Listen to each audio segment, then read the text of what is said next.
Mitch, can you please explain priming?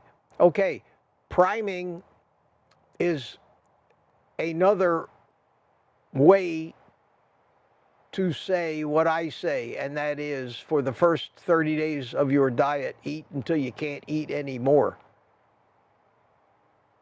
I came up with that little thing long before I heard anybody else talking about priming.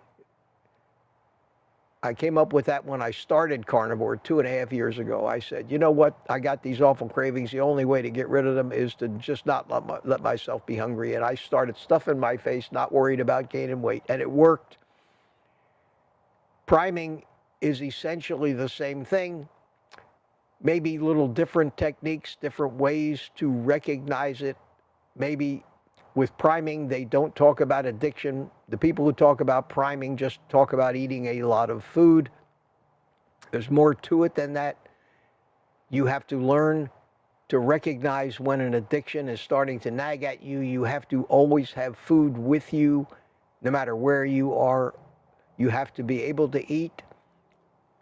You should never eat a snack, only a meal. Once you start and take the first bite of something, you have started a cascade of digestive processes that need to complete themselves. No eating between meals, no snacks, just 1 or 2 meals a day, or 3 if you need it, spaced apart to allow your digestion to digest fully.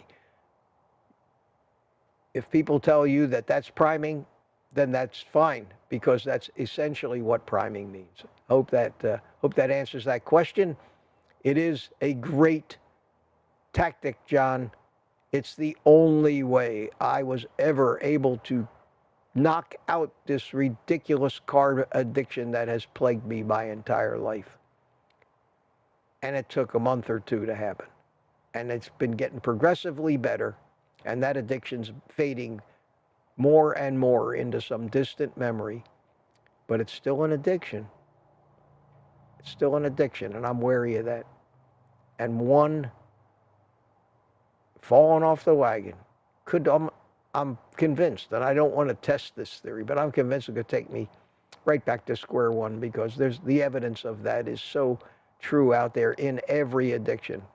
And I always use alcoholism as, I think, one of the closest addictions to compare carb addiction to. Because there are some people that can do it in moderation, that aren't really strong addicts and get away with it. But we all know, those of us that are here, that most of us can't do that.